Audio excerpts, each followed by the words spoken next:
Assalamualaikum warahmatullahi wabarakatuh. Selamat siang semuanya.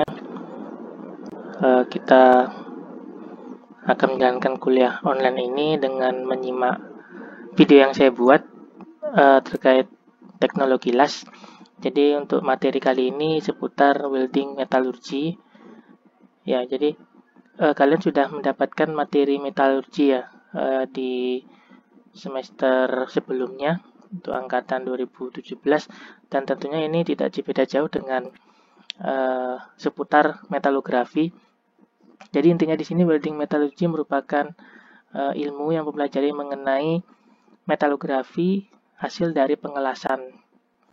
Ya, jadi hasil dari lasan itu nantinya akan dilakukan metalografi ya. Jadi ada pemotongan sampel lasan, kemudian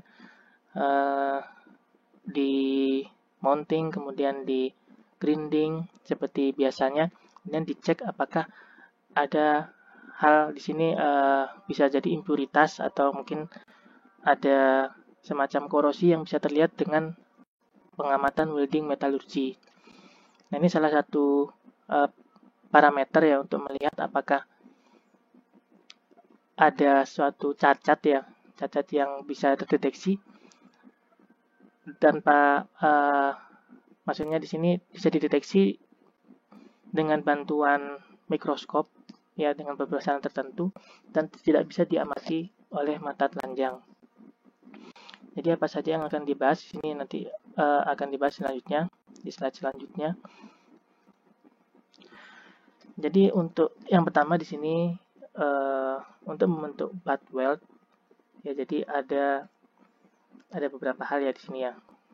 Jadi single pass butt weld itu diantara dua piringan yang di roll dengan tanpa pemanasan atau cold rolled low carbon structural steel.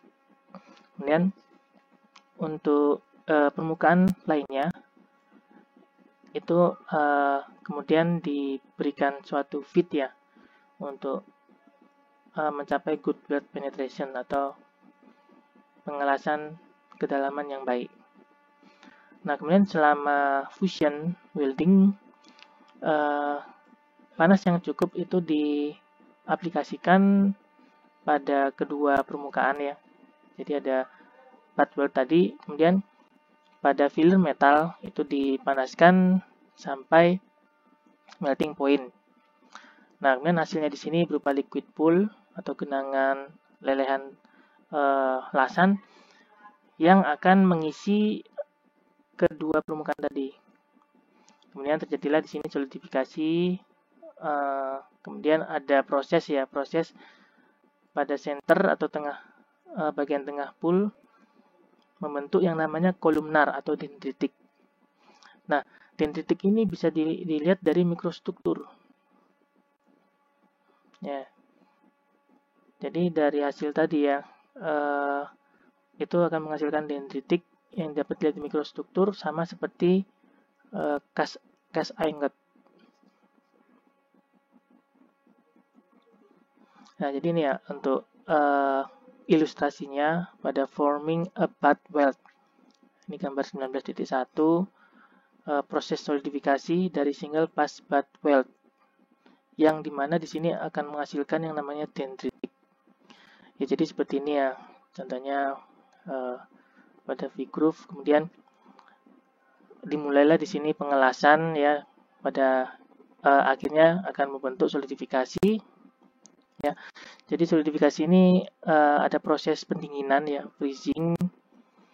Ya, kemudian di sini ada yang dinamakan above freezing, dan di sini ada below freezing.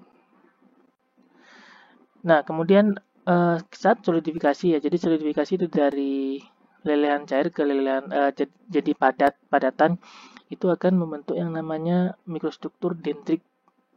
Dendrit itu awalnya muncul dari pinggiran ya. Kenapa dari pinggiran? Karena awal mulanya pendinginan itu ya, jadi kontak dengan base metal ya. Base metal ini akan sebagai konduktor kemudian mendinginkan di sekitar daerah melting. Makanya di sini pinggiran itu awal mulanya munculnya dendritik, dan semakin lama itu akan menyebar ya ke arah melting ya, jadi ke kanan dari bawah ke atas hingga finalnya seperti ini. Dia akan membentuk dendritik struktur.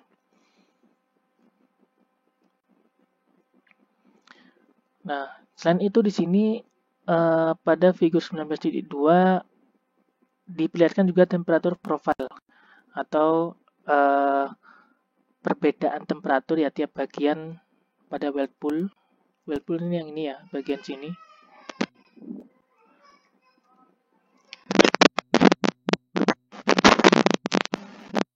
Nah, kemudian beda untuk weldingnya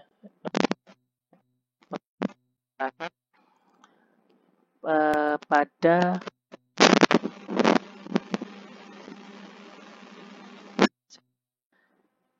pendinginan saat dia panas itu sebenarnya.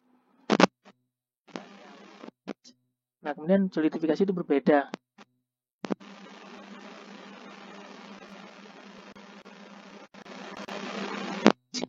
Ada sifat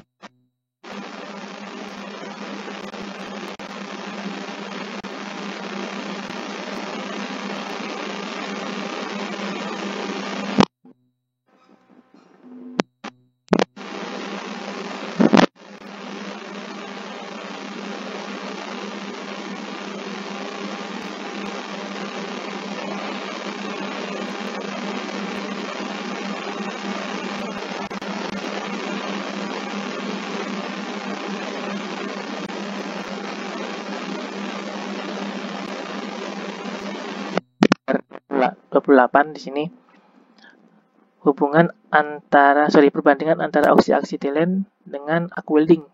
Ini yang oksi, yang kiri, kemudian yang kanan yang arc. Ya, jadi berbeda di sini pada heat input ya. Jadi yang oksi itu heat inputnya lebih rendah dibanding yang arc welding. Dan ini pun juga akan menghasilkan istilahnya struktur ya, mikrostruktur, di mana batas butirnya lebih besar pada oksi asetilen dibanding yang arc yang lebih tinggi. Yang artinya di sini ketika heat input itu berbanding lurus dengan panas yang dihasilkan. Nah, panas yang dihasilkan pada arc itu lebih tinggi dibanding dengan yang pada oksi asetilen, sehingga pendinginan ini akan tidak cukup untuk menumbuhkan butiran kristal dibanding yang lebih kecil heat inputnya. Nah, ini contohnya ya. Jadi ini perbedaan dari hasil mikrostruktur antara oksi asetilen dengan arc welding. Nah, kemudian untuk temperatur profile ya. Jadi dari temperatur profile ini bisa dilihat pembeda temperatur yang terjadi pada daerah tertentu.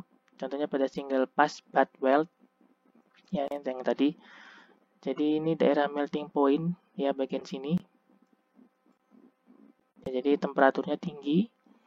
Kemudian semakin ke kanan temperaturnya semakin rendah. Ya, semakin ke kanan. Jadi temperatur profil itu perbedaan ya. Perbedaan daerah 1, daerah 2, daerah 3. Yang artinya efek dari panas pengelasan itu yang paling tinggi tentunya di daerah lasan. Kemudian ada juga daerah efek dari pengelasan atau heat affected zone, itu juga terkena dampak panas.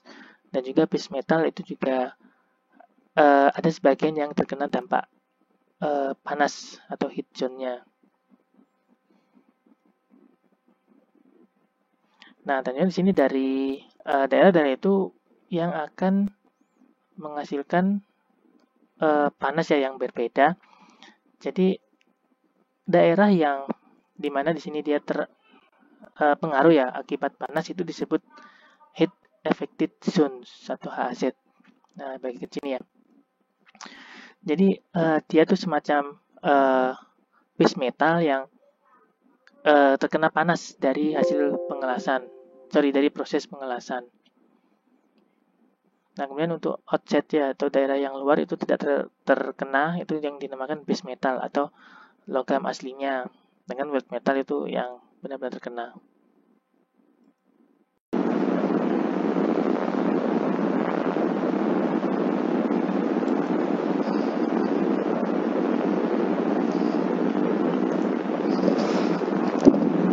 Oke, kemudian untuk definisi di sini ya. Jadi HAZ itu merupakan daerah yang pernah mengalami suhu pemanasan puncak. Ya, jadi pemanasan itu hingga melewati temperatur H1 ya, di mana H1 itu temperaturnya 723 derajat Celcius. Nah, kemudian untuk lebar daerah HZ itu apa saja pengaruhnya? Ada 3. Yang pertama di sini heat input. Jadi ketika makin tinggi heat input HZ itu makin sempit daerah HZ-nya. Ya, dikarenakan logam cepat meleleh sehingga pengaruh panas hanya sedikit. Nah, sedangkan untuk yang kedua di sini suhu awal. Jadi penggunaan preheat dapat membuat HZ lebih lebar. Nah, ini kebalikannya dari heat input ya. Tapi struktur mikro akan menjadi lebih halus. Kemudian yang ketiga, sejarah logam yang jelas. Jadi dipengaruhi oleh proses pembentukan logam, di mana logam yang dibentuk dengan cold work itu lebih cepat terjadi HZ karena butirannya elongated. Jadi elongated seperti ini butirannya, dia memanjang.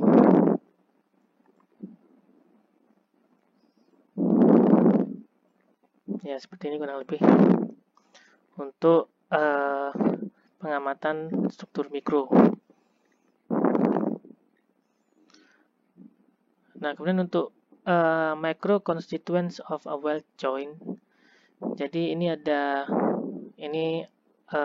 diagram EV3C ya, yang dimana yang sumbu X ini karbon, sumbu Y itu temperatur, dan dari diagram fase kita bisa melihat perubahan fasanya ya, dari titik ini, kemudian titik ini, titik 2, titik 3, titik 4. Jadi micro constituents dari weld joint ya, itu bisa dilihat titik yang dihasilkan ya, di sini austenite, kemudian austenite plus alpha, austenite plus cementate sampai di sini.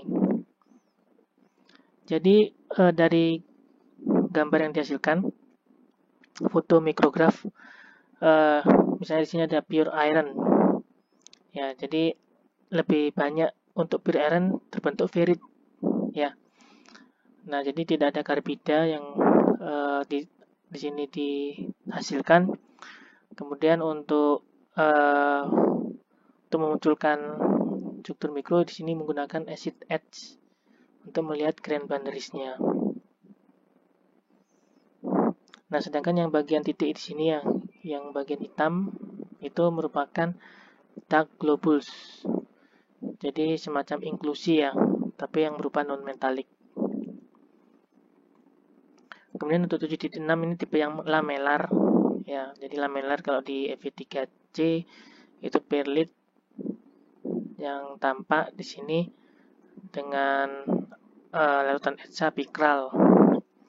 Kemudian untuk martensit jadi berupa jarum-jarum tajam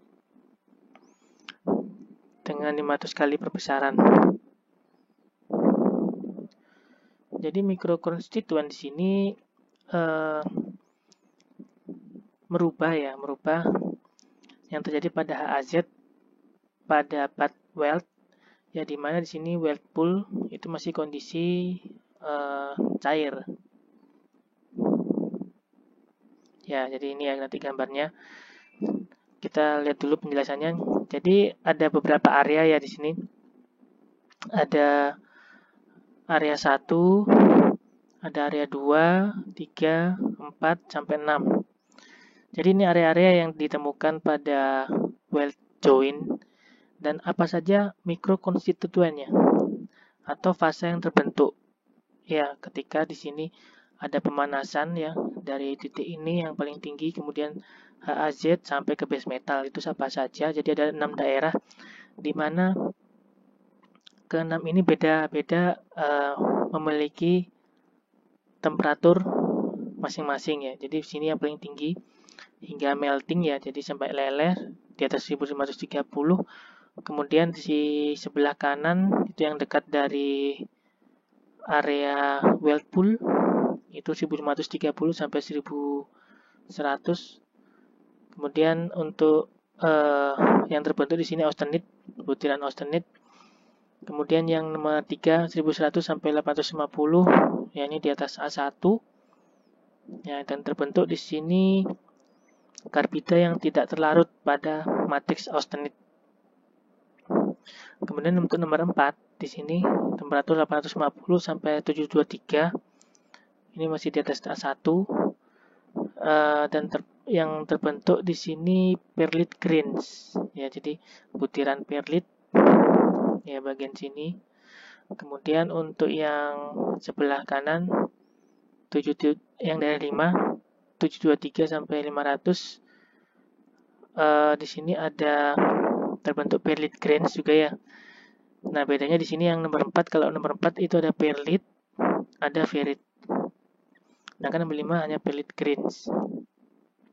Kemudian yang terakhir di sini ya, ini daerah base metal di bawah 500 derajat Celcius. Ya, strukturnya di sini berupa struktur panjang. Jadi ini merupakan skematik mikrostruktur dari single pass butt weld yang dimana diobservasi atau diamati just after a heat source. Jadi yang ketika ada sumber panas kemudian membentuk liquid pool. Jadi bukan setelah pendinginan ya, tapi saat berlangsungnya pengelasan ya, dimana di sini membentuk yang namanya liquid pool. Jadi ketika ada liquid pool di sini, temperaturnya yang terjadi itu berbeda ya, tiap bagian, tiap 6 daerah. Nah, kemudian untuk penjelasannya di sini ya, area 1, jadi liquid pool itu merupakan daerah paling panas. Jadi di atas 1530 derajat Celcius. Dan ini dia lebih tinggi dari melting point-nya dari steel plate. Jadi benar-benar sampai meleleh, sampai melting. Kemudian area 2 di sini tadi L ya, L region ya, liquid region. Area 2 di sini austenite region. Jadi temperatur range di sini sampai dari 1530 ya pada solid liquid interface. Jadi ada solid liquid interface yang artinya di sini ada reaksi antar muka, ada bagian solid dan liquidnya, yang dimana itu ada percampuran dari ferrite dan perlite ya, yang kemudian berubah menjadi austenite. Makanya di sini dinamakan masih area 2 austenite region. Nah, austenite ini merupakan fase yang stabil pada kondisi temperatur yang sekian, 1530 sampai 1700 derajat Celcius. Kemudian di sini ada pertumbuhan butir yang terjadi. Nah, kemudian area 3 austenite region ini lebih kecil lagi, 850 sampai 1100 derajat Celcius. Dan austenite di sini masih stabil ya fasanya. Namun di sini ada karbida ya yang tidak larut sempurna. Ya, jadi do not complete dissolve. Dan di sini ada sedikit atau bahkan tidak ada sama sekali pertumbuhan butir pada daerah 3. Nah, sedangkan daerah 4 ini sudah ada ferritnya. Nah, ini untuk range-nya 723 sampai 850 dan ada transformasi austenite tapi hanya parsial ya, hanya sebagian. Jadi pencampuran dari ferrite ya. Tadi ada ferrite, perlite dan juga sedikit ya kecil di sini ada alternate greens-nya juga. Jadi ada pembentukan alternate greens yang baru. Kemudian di area 5 yang lebih kanan lagi, atau menjauh dari Whirlpool, itu temperaturnya 500 sampai 723 derajat Celcius. Dan di sini sudah ada cemented region. Nah, jadi ferrit dan perlit itu sisa yang stabil di sini pada kondisi temperatur tertentu dengan waktu yang sedikit itu terjadi rekristalisasi. Jadi semacam tumbuhnya kembali ya kristal, dan juga ada pertumbuhan butir dari ferrit yang merupakan kejadian ya atau bukti dari ini sifat dari original steel pada kondisi cold rock condition. Nah, kemudian untuk perlit kolonis ya, kemudian di sini sisanya tidak berubah dan Carbida tidak memiliki waktu untuk spheroidize. Nah, pada area 6, nah ini lebih kurang dari 500 derajat Celcius. Area ini di luar dari HAZ ya, jadi ini daerah base metal dan mikrostrukturnya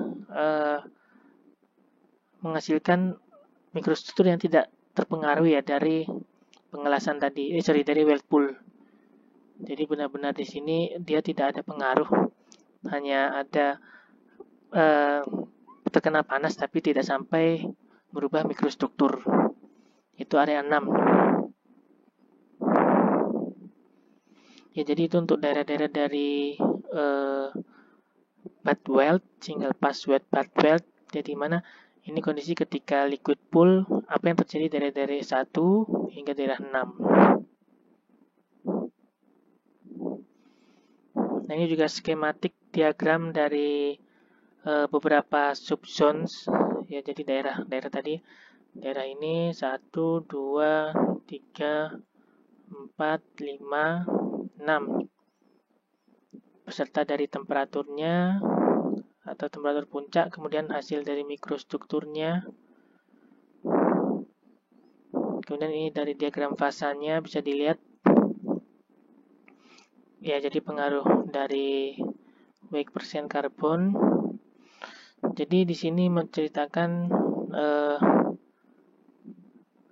corresponding to the alloy bagian karbon 0,15 weight percent yang mengindikasi pada Fe3C. Jadi bisa dilihat dari 0,15 ya.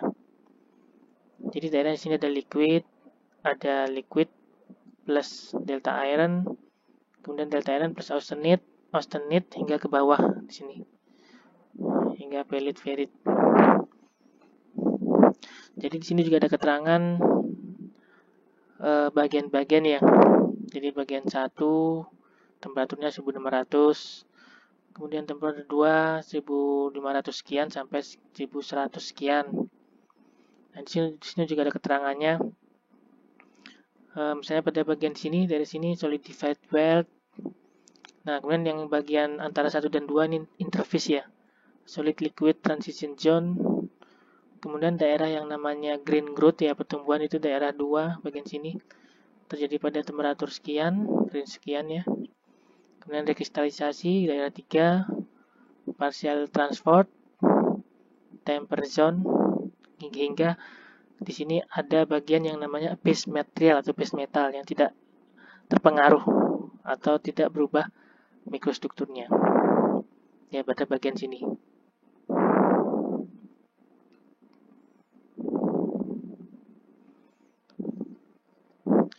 Nah, jadi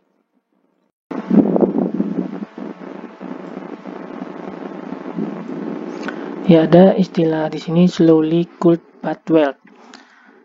Ya, misalnya kita di sini menelusuri lagi ya dari 6 area tadi, setelah weld atau lasan tadi mengalami pendinginan yang lambat menuju temperatur ambient pada figur 19.4. Jadi beda ya. ini yang kondisi slowly cooled, jadi sudah pendinginan yang lambat.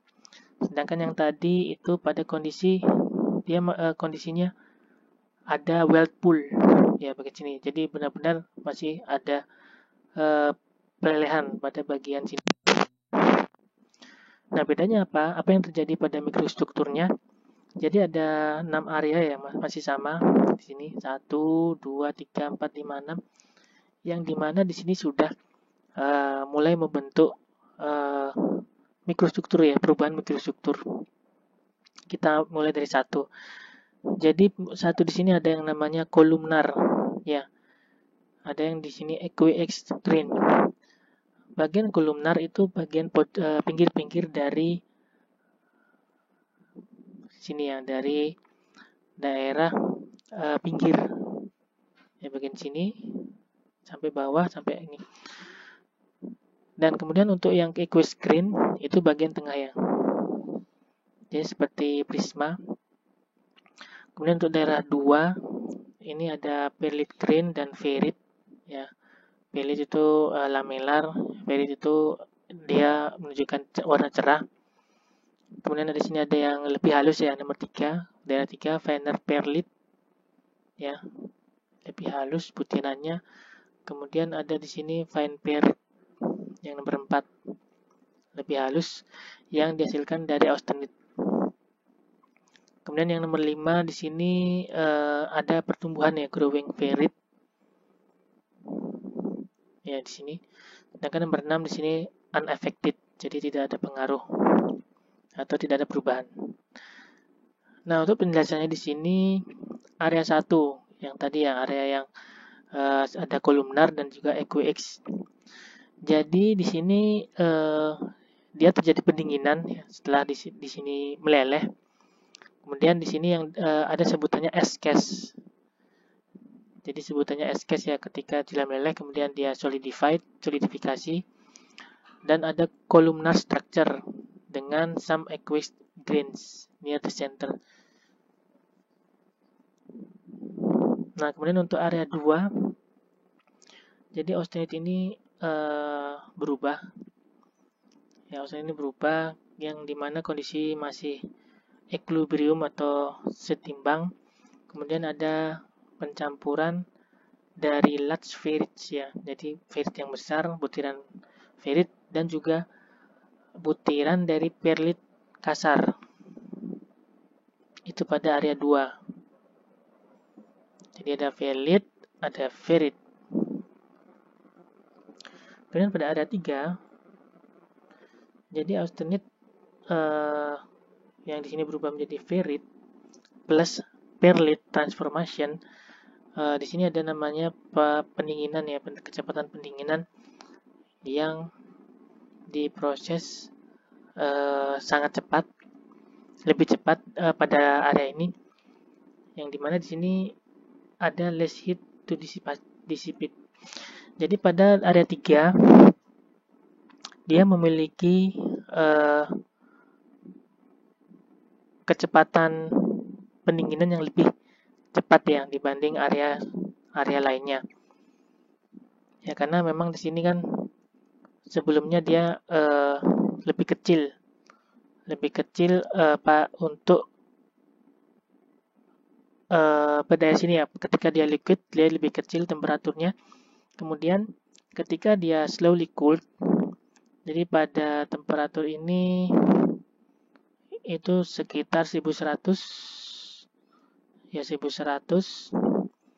Kemudian pada kondisi ini dia tidak melting dan langsung mendapatkan pendinginan dari bagian yang lainnya 4, 5, 6. Nah, sehingga di sini lebih cepat ya dibanding 21 untuk pendinginannya. Karena memang di sini metal dia sifatnya konduktor, mudah mengantarkan panas. Jadi di sini lebih cepat, dan juga maka dari itu heat di sini ya, atau panas yang hilang itu lebih rendah. Maka untuk hasil dari butirannya itu lebih kecil dan juga lebih halus. Ya, makanya di sini lebih halus ya dibanding yang 2 dan 1. Nah, sedangkan untuk nomor 4 area 4 itu ferrit ya, butiran ferrit yang muncul pada dua ukuran ya. Jadi ada original ferrit ya, kemudian yang tidak terjadi transformasi atau tidak terjadi perubahan.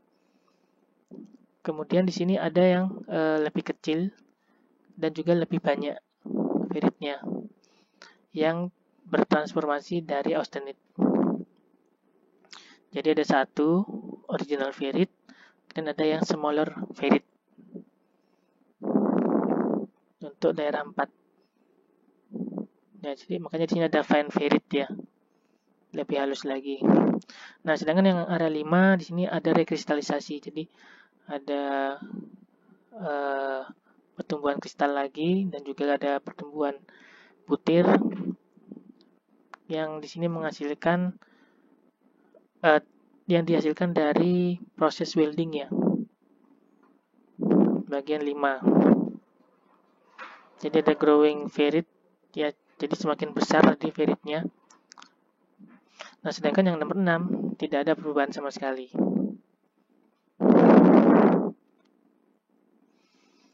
Ya, jadi yang perlu diperhatikan di sini microstructure of weld joint. Jadi base metal itu merupakan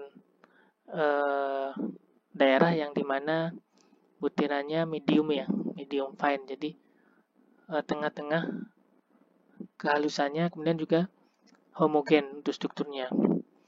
Sedangkan untuk base metal dan HAZ, di antara base metal dan HAZ itu sangat halus untuk butirannya dan dapat meningkatkan ukuran dari ke arah ini ya, ke arah dari weld melt-nya.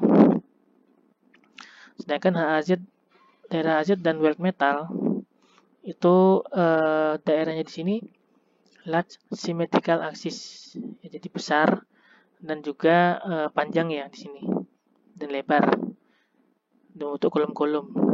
Nah, sedangkan pada weld metal yang paling tinggi untuk untuk temperaturnya itu lebar, kemudian juga long column dan juga heterogen compositionnya pada bagian bawahnya. Jadi ini bagian-bagian tertentu dan juga pada strukturnya seperti apa. Ya, jadi perlu diketahui ya di sini ya. Jadi ada namanya area dari pengelasan yang dimana di sini ada namanya coarse grain structure. Ya, jadi coarse grain structure ini merupakan suatu yang adanya pengurangan ketangguhan dan juga kekuatan yang bisa mengakibatkan menurunnya sifat mekanik. Jadi ini sudah sesuatu yang tidak diinginkan ya sebenarnya ya, pada area yang mengandung coarse grain atau butiran yang kasar. Jadi bukan butiran yang halus ya, tapi bukan yang kasar, itu dapat menurunkan dari toughness and strength. Nah, makanya di sini ada namanya post weld heat treatment. Jadi semacam pemanasan ya setelah di welding. Yang dibutuhkan itu untuk memperbaiki dari mikrostruktur deficiencies atau mikrostruktur yang ada cacatnya. Bukan cacat ya, kekurangan. Nah, makanya di sini ada namanya mechanical working seperti hammer, jadi ditempa ya. Kemudian dipanaskan kembali di bawah 723. Jadi bisa 600 derajat, bisa 500 derajat atau diberikan normalizing di atas 723. Jadi dipanaskan di atas 723 kemudian didinginkan udara. Nah, ini akan menimbulkan semacam inisiasi untuk rekristalisasi tanpa menimbulkan grain growth yang berlebihan atau pertumbuhan yang berlebihan. Nah, ini solusi dari ini ya. Ketika kita tidak menginginkan yang namanya reduced toughness and strength. Nah, jadi post heat itu merupakan suatu keuntungan ya untuk menghilangkan tegangan sisa setelah welding. Nah, ini salah satu contoh ya untuk multipass. Jadi ada pass 1, pass 2, pass 3, pass 4. Welding jadi ada 4 pass. Yang perlu diketahui di sini ketika mengalami coarse grain bisa dilakukan yang namanya post hit atau mechanical working.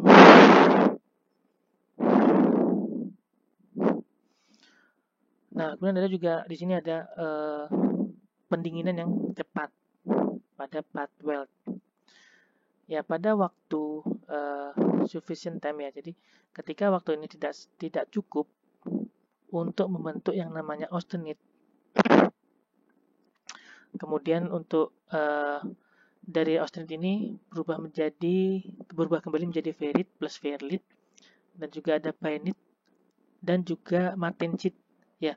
Jadi ketika austenite ini tidak berubah menjadi ferrit plus ferrit, dia akan berubah menjadi struktur bainite atau martensit, bergantung dari kecepatan pendinginannya. Nah, tentunya di sini diakibatkan karena tidak cukupnya waktu pendinginan atau pendinginan yang terlalu cepat. Nah, makanya di sini ada namanya istilah non-equilibrium. Dia sudah tidak seimbang struktur yang dihasilkan, dan ini terjadi pada area 2 dan 3 ya biasanya ya. Pada gambar ini area 2 dan 3. Nah, ini yang makanya daerah AZ ini ya, daerah 23 itu yang daerah yang relatif terkena dampak panas dan juga pendinginan membentuk bainite atau martensit.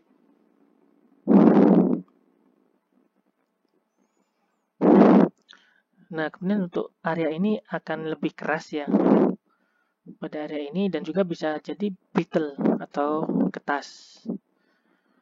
Dan juga ada bagian jumlah yang kecil pada karbon, karena memang di sini kan dia pendinginan yang cepat ya, dengan kondisi base metal sebagai pendinginnya, dia kan konduktor. Kemudian yang keempat, ada perbedaan antara slow and fast cooling. Jadi makanya ada daerah 1, 2, 3, 4, 5, 6 itu berbeda ya pendinginannya. Jadi ada yang slow cooling, ada yang fast cooling. Tentunya semakin ke kanan dia akan semakin slow. Sedangkan semakin kiri atau semakin mendekati whirlpool dia akan semakin fast cooling. Dan tentunya di sini akan menyebabkan grain growth atau yang namanya pertumbuhan butir itu bisa berkurang akibat adanya perbedaan ini ya. Perbedaan cooling rate pada daerah 1 sampai 6. Kemudian yang kelima, high residual stress. Jadi ada yang namanya tegangan ya, tegangan sisa ketika dilas, dan juga ada brittleness ya, jadi ketasan yang diakibatkan dari pembentukan martensit, pembentukan non-equilibrium. Nah, jadi pembentukan ketas ini bisa menyebabkan yang namanya crack yang tidak dapat dideteksi. Jadi perlu ada namanya NDT atau pengecekan dengan menggunakan alat, bisa dengan RT atau magnetik, yang dimana di sini tentunya ya akan menyebabkan kegagalan dari pengelasan. Nah, kegagalan ini dapat terjadi ketika adanya dynamic loading. Jadi ada beban dinamis ketika ada crack yang kecil ya. Jadi kecil ini bisa menjalar dan akan akibatnya ada crack yang lebih besar.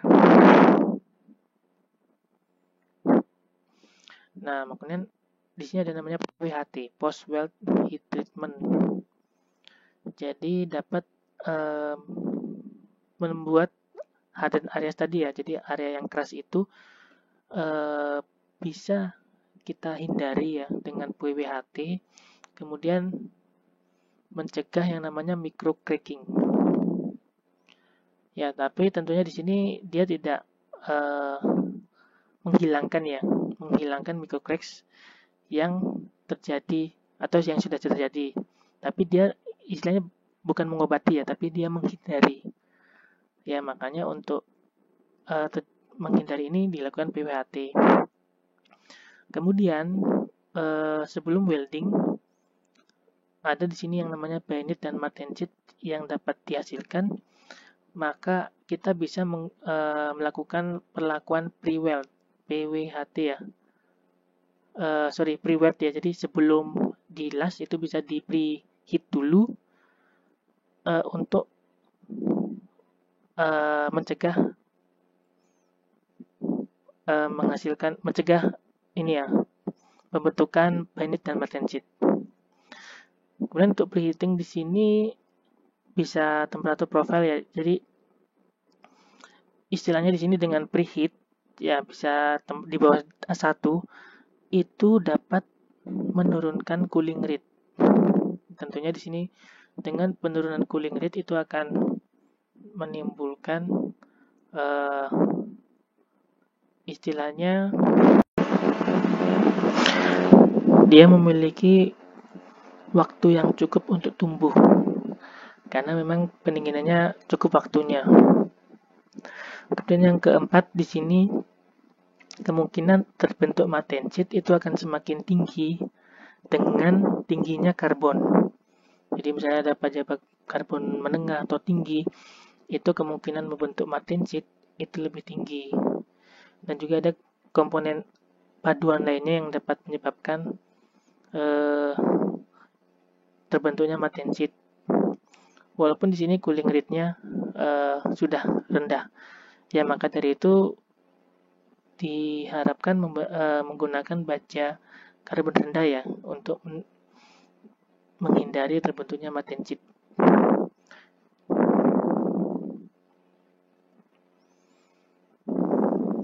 Ya, jadi ini ada beberapa proses ya welding. Jadi ada namanya melting process, ada metallurgical process.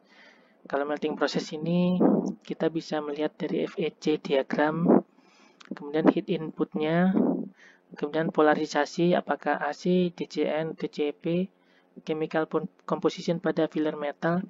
Sedangkan pada metallurgical process apa yang terjadi ketika pengelasan, di sini ada oksidasi, ada reduksi. Jadi oksidasi ini untuk reaksinya seperti ini, dan reduksi di bawah ini.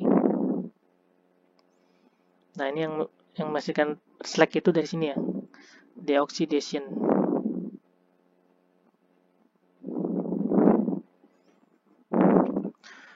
Dan yang ketiga di sini ada yang namanya kristalisasi, proses kristalisasi dari IT, CCT atau CCT diagram, kemudian martensit, bayonet, ferrit, perlit, itu untuk welding prosesnya pada crystallization.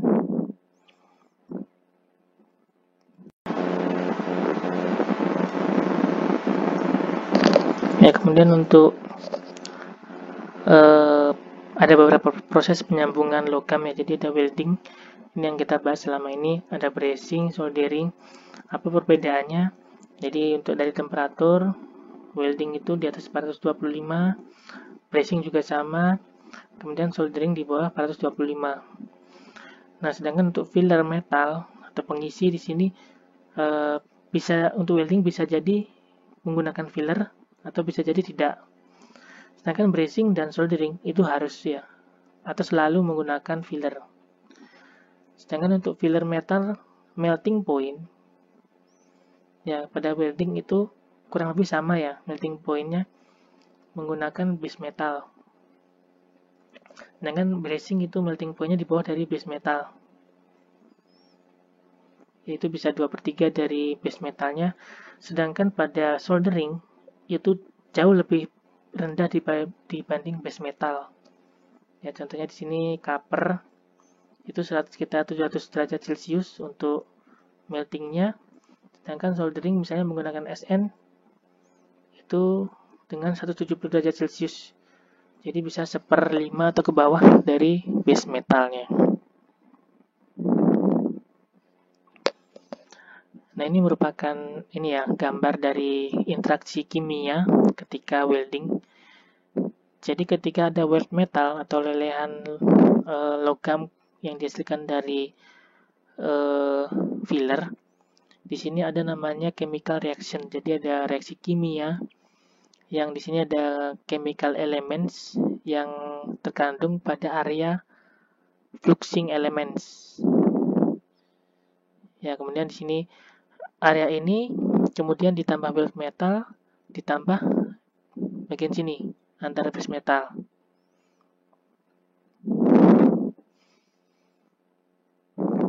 Nah, kemudian untuk yang allotrope of iron.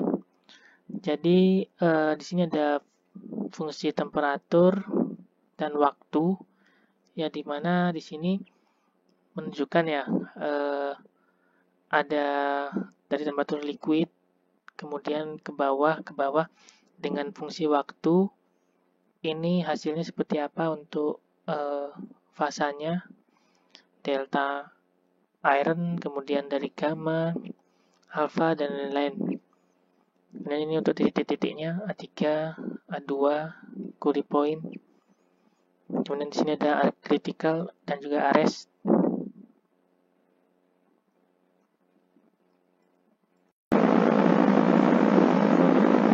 Dan ini pada diagram fasa ya, iron carbide. Jadi di sini juga bisa menentukan ya, di sini pada daerah liquid, kemudian pada austenite. Ya, misalnya pada area ini ya. Kita bisa melihat pada titik ini EF. Jadi ada A, ada B, kemudian juga di sini ada F, ada G. Nah, dari titik-titik ini kita bisa melihat berapa persentase karbonnya, kemudian persentase dari F berapa, dan B, untuk melihat misalnya pada pengelasan ya, apa fase yang terbentuk ya ketika kita memiliki persen karbon 0,07, 0,18, 0,55. Jadi nanti dia turun ya.